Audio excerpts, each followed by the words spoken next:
ya. Karena saya tahu benar ya, karena saya dulu kecilnya di Medan. Ya, saya doa supaya Pak Pasaribu bisa memberikan tanggapannya tentang kondisi keadaan di Indonesia ini yang semakin caruk marut aja ya, caruk marut ya, yang nggak jelas kayaknya ya. Ya, wah ini Shalom ini. Oh Pak Pasaribu ini, haleluya. Shalom abangku. Shalom Waduh. abangku. Shalom. Mana ini Saya minta Tuhan. Saya minta Shalom. nomor, gak dapat. Saya abang di situ. Iya, saya minta nomor. Itu dikasih orang nomor Pak JDP. Saya WA nggak balas-balas, checklist satu terus. Oh, minta saja sama ini Effendi Usman, ada nomor saya sama dia bang. Oh iya. Ah gimana ini? Tanggapannya gimana nih?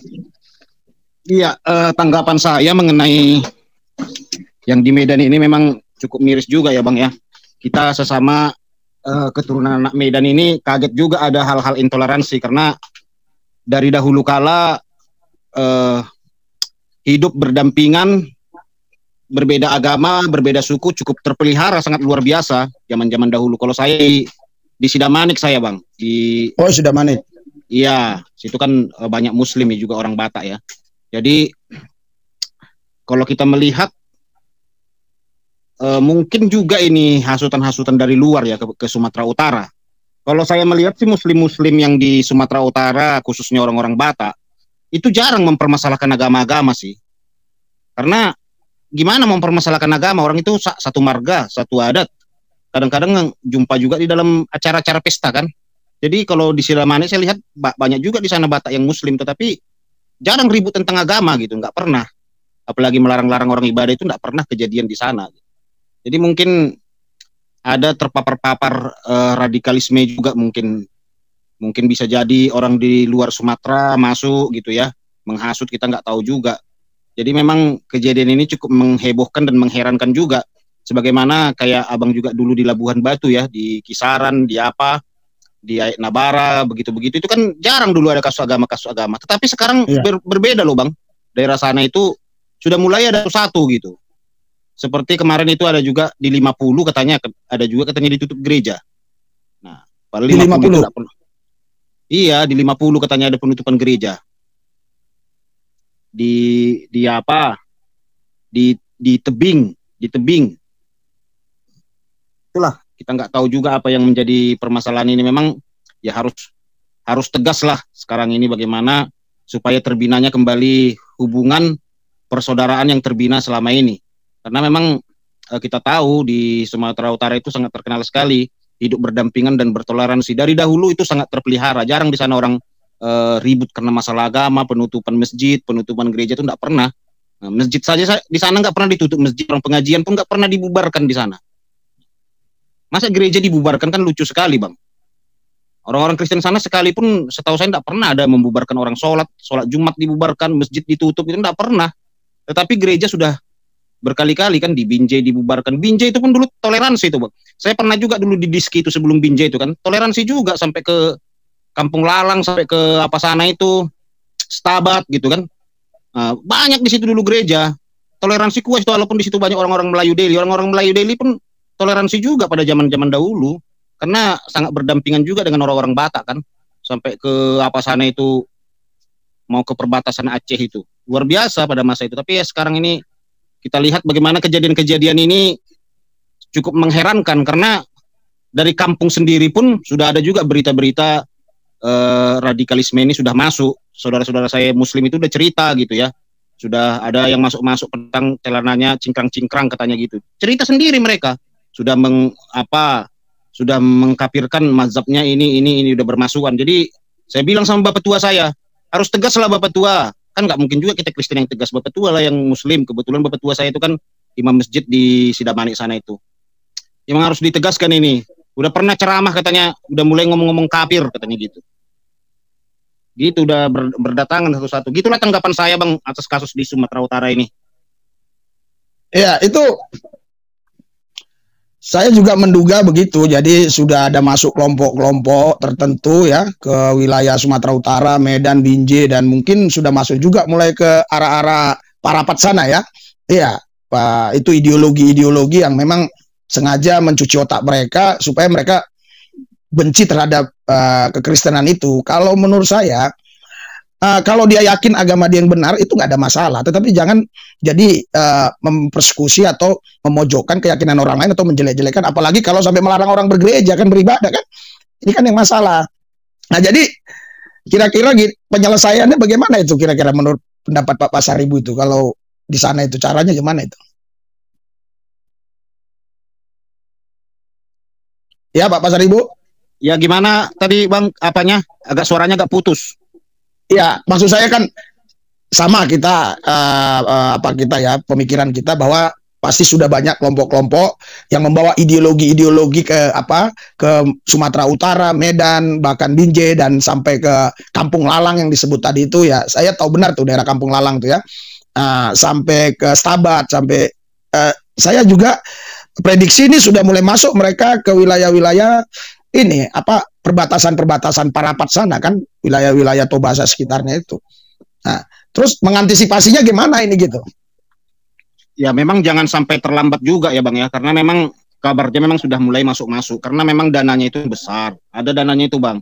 Contoh saya lihat ada di Facebook itu ya, sama di apa itu kemarin ada saya lihat di aplikasi snack video itu, mereka itu ada katanya dibiayain apa gitu, nama sebuah bank lah saya sebut gitu ya. Berladang-berladang mereka di sana gitu ya. Habis itu menyebarkan siar gitu ya. Nah, tapi memang dari tampangnya udah saya bilang sama orang-orang di situ itu, ada di Girsang itu daerah Parapat itu. Ya kalau nggak mau bergaul mereka ditanyain kenapa mereka nggak mau bergaul, apalagi kalau sesama orang Batak gitu ya, ditanya lah, martutur lah. Kenapa kok, ngapain dia di ladang-ladang itu terus siang malam mengaji terus? Asal diajak katanya apa? Pengajian, cuman dianya suami istri di situ, ngapain dia di situ? Nah, perlu juga ditanyain. Nah, kedua, ya kita orang Kristen ini memang tidak boleh juga membubarkan ibadah, menutup masjid itu tidak boleh ya. Tetapi kita harus ingat apa kata firman Tuhan, amanat agung. Nah, terima tidak terima dia harus sampaikan firman Tuhan itu, harus kita sampaikan Injil kepada mereka. Jadi jangan hanya mereka datang ya dibiarin saja gitu ya. Sampaikan firman Tuhan. Kadang-kadang ya orang-orang di Sumatera Utara ini jujur saja kadang-kadang amanat agung itu masih belum terlalu tertanam di dalam hati mereka, sehingga kuranglah minatnya untuk menyampaikan kabar baik begitu amanat agung.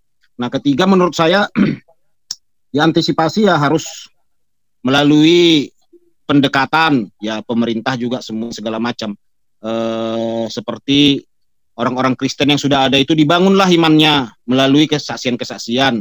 Jangan alergi sama murtadin, diundanglah sering-sering kesaksian, bikin KKR kebangunan rohani. Jangan tertidur gitu. Nah, jangan alergi dengan sinode gereja. Sinodenya itu beda denominasi itu katanya. Jangan begitu lagi. Mulai sekarang orang Kristen harus kompak.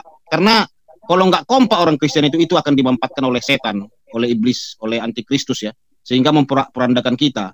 Nah, kembali dibangun lagi kebangunan rohani, kesaksian gitu ya, supaya terbangun lagi iman mereka yang selama ini mereka nggak tahu tentang firman Tuhan. Kadang-kadang kan banyak orang-orang dari, ya contohlah kita orang Batak ini yang Kristen dari lahir, orang-orang mereka itu ya, Kristen dari lahir itu, kadang saya tanyai tentang ketuhanan Tuhan Yesus, bingung dia, garuk-garuk kepala dia.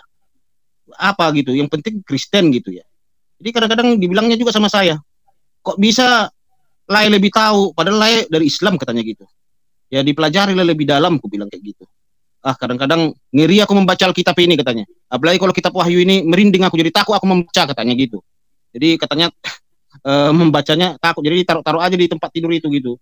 Supaya nggak tahu entah mau jadi jimat atau apa. Nah, perlu juga itu mengalami pemulihan, perubahan gitu ya. Karena ketika merantau nanti, ya itu yang akan terjadi pertanyaan-pertanyaan seperti itu. Ya sebutlah seperti olok-olokan kepada Tuhan orang Kristen. Seperti dibilang kadang-kadang ya bahasa-bahasa umumnya, kok mau kamu nyembah salib, kok mau kamu nyembah kolor-kolor. Nah kan gitu-gitu kan, olok-olokan itu kadang-kadang bisa juga, kadang kita mau lawan, kita ajaran kasih, nah mau menjawab nggak tahu. Nah inilah yang perlu dibuatlah seminar kalau bisa ya, kayak Bang Risuli lah, bikin giat lagi pelayanan sampai ke Toba sana, ke apa sana kan, ke Nias, kemana gitu, kebangunan rohani ditingkatkan lagi di berbagai gereja. Begitu sih saran dari saya Bang. Ya gitu ya. Tapi kalau di orang gereja-gereja itu bersatu terus Itu tadi yang seperti Pak Pasaribu bilang, ada orang di tengah ladang itu, di ladang tak ngapain, nggak mau keluar-keluar ya kan. Alasannya kalau diajak gabung ngaji lah, ngaji lah. Ya gimana itu, kenapa nggak dirangkul oleh gereja? Maksudnya ya minimal mereka ya tidak jadi orang-orang yang inilah pembenci-pembenci lah gitu kan. Dirangkul oleh gereja. Ya kenapa kamu nggak keluar-keluar, kau di ladang-ladang terus ya kan? Iya, kadang gini Bang, orang Kristen ini, Kristen dari lahir ini saya salut juga ya. Toleransinya tinggi, tapi kadang terlalu tinggi. Segan dia menginjili orang yang beda agama gitu ya. Jadi apapun agama, kan ada istilah di orang Batak, saru pada sudah nomor Tuhan nih katanya. Kalau beda-beda apanya katanya gitu. Masih ada istilah begitu di kampung-kampung Bang. Serupanya semua yang disembah itu satunya Tuhan itu semua katanya. Yang beda-bedanya cara melakukannya. Nah, cara pemikiran begitu di tanah Batak masih kuat. Ada yang begitu. Nah, kalau lihat ya enggak, lihat orang yang belum kenal Tuhan gitu ya. Nah, dianggapnya juga itu bahwa ke surga juga itu gitu. Nah, masih ada pemikiran sehingga nanti kan terjadilah hal-hal yang tidak kita inginkan. Nah, karena begini ya, saya jujur saja terus terang saya berkata, kalau sedikit mereka ini ya biasanya rukun, damai gitu. Tapi nanti kalau udah rame nanti itu, lama-lama gereja yang di kampung ini pun ditutup, bilang, "Ah, masa iya?" katanya gitu kan.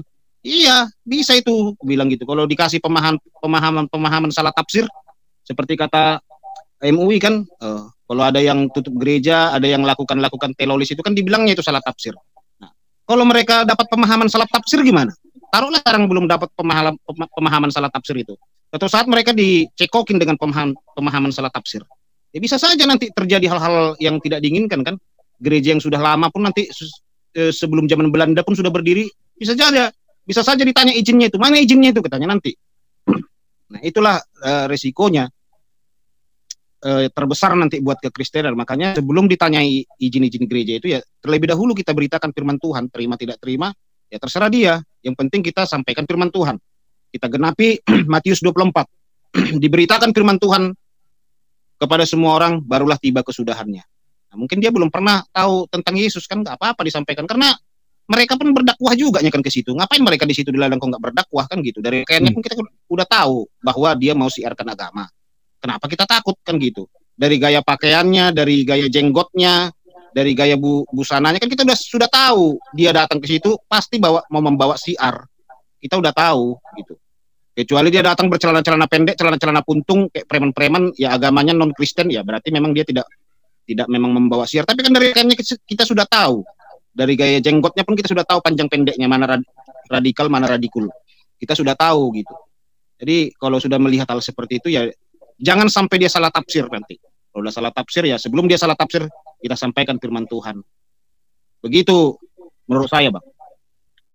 Iya, saya kan pernah beberapa kali pelayanan arah ke sana. Itu gereja-gereja juga itu belum tentu mau terbuka ya. Kadang mereka itu juga terlalu banyak banyak pertanyaan, banyak ini ada lagi yang mau masuk itu siapa itu ya? Nah, coba kasih aja terlalu banyak pertanyaan, kamu dari mana, denominasi mana, ini segala macam. Ya saya pernah itu di di Kampung Semangat tuh, daerah Kampung Semangat tuh daerah Brastagi lah ya, Brastagi Kabanjaya ya. Jadi memang kadang saya kan ke sana itu dalam 5 tahun ini udah ada 4 kali wilayah-wilayah sana. Kadang ada juga yang memang mereka sendiri menutup. Bahkan kita layani mereka-mereka yang belum percaya, yang celana-celana puntung itu, malah mereka itu yang marah. Orang gereja itu, janganlah katanya. Jangan, nanti kita jadi masalah kayak kita aja lah katakan. Nah, dan bukan hanya di situ saja, di mana wilayah saya melayani, ketika saya melayani orang-orang yang maksudnya bukan Kristen, gereja malah takut. Gereja bilang padahal tujuan kita ya. Contoh gini. Saya ketemu ada seorang polisi, ya, dia berpangkat ini ya, berpangkat jenderal. Dia bilang gini, kenapa Bapak layani orang-orang mereka bukan Kristen di pinggir jalan, rame dikumpuli? Pak, kalau dia ketemu orang yang radikal, bahaya Pak. Untung ketemu saya bilang, kalau ketemu saya nggak mungkin saya ngajarkan ngebom, nggak mungkin saya ngajarkan nutup masjid, nutup gereja, nggak mungkin saya ngajarkan orang larang ibadah, nggak mungkin. Pasti saya ngajarkan kasih. Jadi harusnya pemerintah bersyukur, saya bilang, karena mereka-mereka yang di jalanan itu walaupun dia agamanya bukan Kristen ya, tapi dia ketemu saya, coba ketemu orang-orang yang membawa ideologi radikal, ketemu Bahaya saya bilang begitu kan. Nah, kayaknya ada yang mau masuk ini, siapa ini? Alia siapa ini? Iya. Alia, selamat ada malam. mau masuk, mau kasih ini? Ya, selamat Ya. malam. Ya. Saya Selamat berpikir malam. begini, Pak. Ya, Benar silakan. tadi, Pak. Saya setuju dengan Pak Pasaribu tadi. Memang dulu kita kenal Tanah Batak itu sangat ini ya, toleran. Juga orangnya baik-baik, tapi memang terjadi perubahan. Bahkan yang kemarin kalau kita ingat di berita itu ada ibu-ibu yang diikat di pohon lalu ditelanjangi sampai anaknya menangis-nangis kena pukul juga sama masyarakat. Saya melihat itu sangat perubahannya sangat timpang sekali ya. Padahal kita ingat dulu ibu-ibu janda itu kalau di orang Batak itu bilang sangat dihormati. Tapi entah ada budaya populer dari mana. Apakah kita orang Kristen ini masih bisa mengatakan bersyukur karena ibu janda itu tidak dirajam, tidak dilempari batu sampai mati. Nah, begitu Pak Pendeta. Tapi saya lihat juga seperti yang Pak Risulilu, Pak Pendeta bilang, kok bisa ada orang DPR ini tidak melihat suasana kebangsaan kita saat ini, hanya memajukan benderanya saja, agamanya saja. Ya saya pikir nggak terlepas juga dari sifat karakter orang Kristen, Pak, yang selalu kalah dalam karakternya itu karena memang orang Kristen tulus, Pak, tidak suka berpolitik. Nah, tetapi orang Kristen itu lupa bahwa ada di Yakobus 2 ayat 20 itu mengatakan, hai manusia bebal, maukah engkau mengakui sekarang bahwa iman tanpa perbuatan adalah iman yang kosong. Jadi semua tokoh-tokoh masyarakat, terutama tokoh yang beragama Kristen, apakah hanya itu saja yang agenda-agenda seperti apa yang dibawakan kepada DPR, kepada masyarakat, kepada bangsa, sehingga sama misinya seperti tokoh-tokoh politik lain gitu Pak, saya pikir. Jadi saya lihat seperti ompong tokoh-tokoh masyarakat kita yang beragama Kristen. Jadi kita orang Kristen juga seperti tidak berbangsa di sini. Menurut Bapak-bapak bagaimana, Pak? Ya. Ya, itu makanya tadi saya awali kan. Ya, ada anggota DPR itu ya yang ngurusin ya masjid yang di Cina dirubuhkan oleh negara Cina, ya dia teriak-teriak ya kan. Nah, sedangkan warga negaranya saja di sini ya dia nggak peduli kan gitu. Nah, walaupun dia mungkin agamanya Islam tapi dia kan DPR RI ya, bukan DPR Islam, DPR RI. Dan dia yang pilih dia pun bukan semua orang Islam. Saya yakin juga ada orang Kristen juga yang pilih dia, dan yang gaji dia itu juga bukan orang Islam aja. Yang gaji dia itu kalau kita lihat di mana-mana ya, kalau saya lihat di mana-mana perusahaan-perusahaan besar itu bahkan punya orang Kristen kebanyakan kan gitu. Ya, perusahaan-perusahaan Kristen itu pasti bayar pajak. Bayar pajak gaji untuk apa? Ya untuk gaji DPR itu. Kenapa dia nggak urusin masyarakatnya yang ditindas gitu loh ya kan? Gereja ditutup, ya dibubarkan. Harusnya dia kan menjadi seorang DPR Republik Indonesia, bukan DPR Islam ya kan. DPR Republik Indonesia, Dewan Perwakilan Rakyat Indonesia, kan harusnya demikian. Nah, jadi saya karena lihat tadi DPR itu ya siapa namanya tadi ya. Itu jadi saya komentari gitu. Kenapa justru yang di Indonesia ini Suranta ya, Sukamta ya. Itu DPR Sukamta itu di Detik apa itu di Jogja, media Jogja apa tadi ya. Nah, jadi menurut saya ya ke depan ini memang kita harus benar-benar lah ya berdoa, jangan sampai nanti pemimpin-pemimpin kita ini nanti lebih parah lagi ke depan kan. Pimpinan-pimpinan kita hanya mementingkan satu golongan saja kan, tidak mementingkan semua rakyat Indonesia. Padahal kita bangun gereja nggak minta-minta uang di pinggir jalan ya kan. Kita ibadah juga nggak ganggu-ganggu orang. Kita ibadah ya tertutup, gak ganggu-ganggu orang. Terus kita nggak minta-minta uang di pinggir jalan baru bangun gereja. Tapi kenapa ya mereka kok bisa nggak melihat itu gitu loh. Ya para pemimpin-pemimpin kita, bahkan ya tadi saya melihat ya, itu kayaknya dari channel Pak ini juga itu saya lihat tadi Pak JDP ya, itu kata Pak Wali Kota dia sudah lama dia tanggapi itu, tapi saya belum lihat videonya, baru tadi lihat video setelah viral baru beliau menanggapinya saya lihat. Kalau yang saya lihat begitu ya. Mohon maaf kalau saya memang tidak lihat sebelumnya. Kata dia sebelumnya dia sudah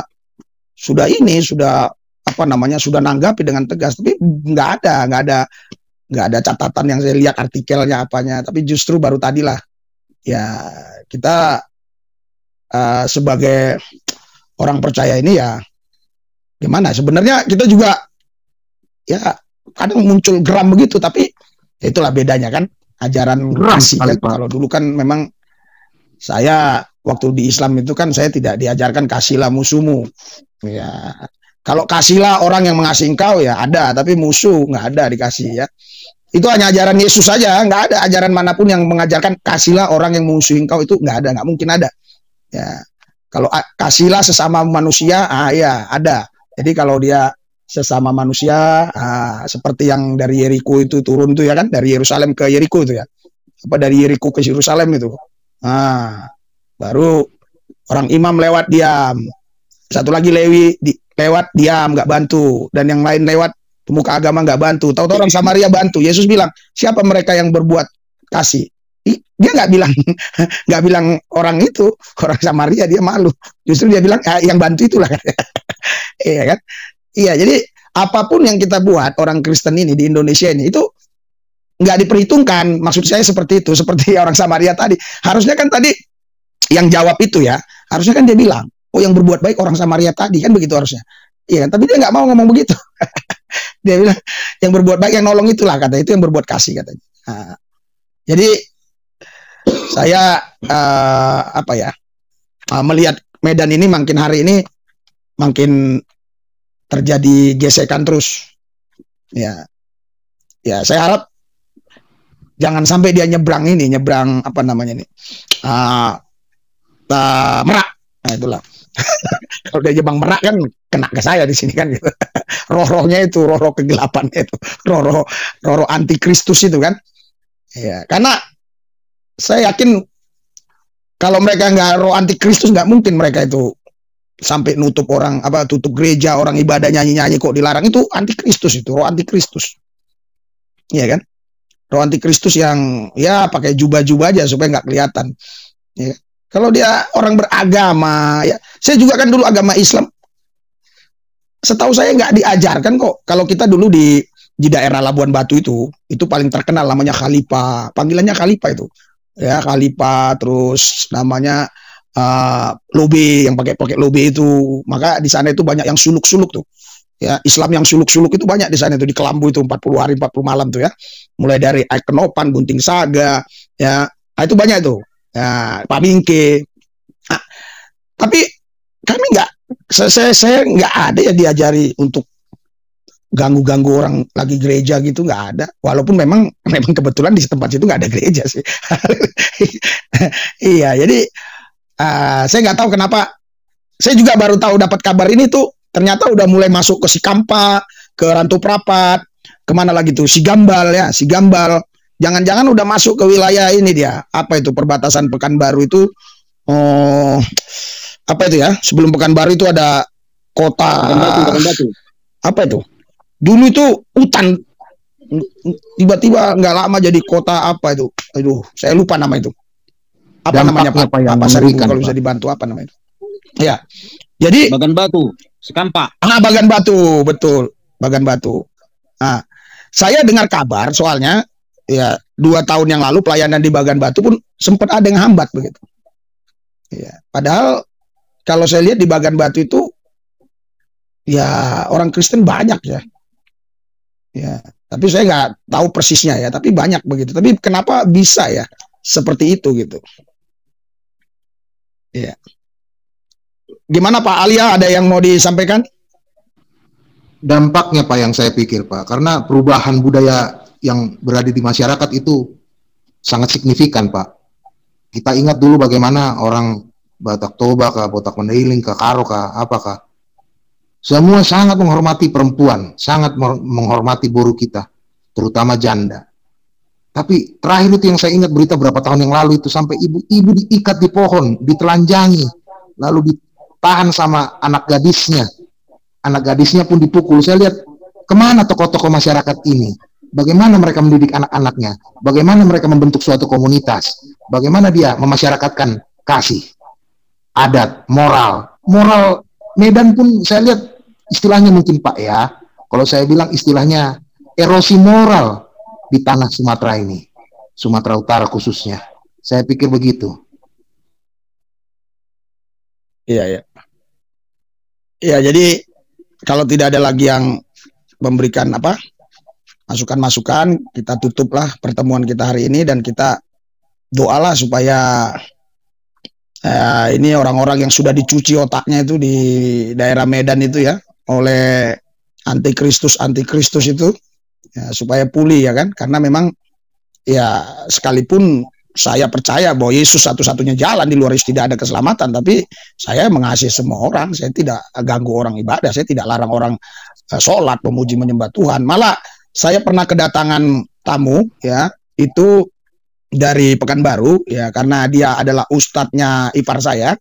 Ya, ipar saya telepon saya, tolonglah dijemput katanya di airport. Nah, karena dia mau ke Jawa Timur, sampainya sudah sore di Jakarta. Akhirnya saya jemput. Kaget dia, kaget karena memang rumah itu menyatu dengan gereja kan. Apalagi dulu kami belum di sini, kami masih di gang kecil itu. Jadi sangat memang ya situ gereja, disitulah rumah. Jadi disunglap lah itu. Ya, kadang jadi gereja, kadang jadi rumah. Nah, terus dia tanya, saya mau sholat di mana? Di mimbar itu dia sholat. Di mimbar sholat aja di sini, saya bilang nggak ada masalah. Nah, jadi toleransi itu sangat kuat ya. Tapi kenapa belakangan ini kita lihat di Medan bisa terjadi seperti itu ya? Harapan kita ya ke depan ini terjadilah pemulihan ya. Mungkin pemerintah kita ini pihak intelijen ini, Polri, TNI, apalagi itu Bimas, apalagi itu istilahnya di polisi Bimas, ada lagi satu itu apa namanya kalau di tentara ya, lupa lagi saya. Nah, jadi supaya mereka itu bisalah membina masyarakat itu ya, supaya cepat ketahuan mana yang sudah masuk aliran-aliran radikal ini, cepat ketahuan. Kalau sampai mereka berakar ya bahaya ya kan begitu. Ya. Oke, jadi saya rasa sampai di situ saja. Terima kasih atas Pak Aisyah ya, dan juga Pak Pasaribu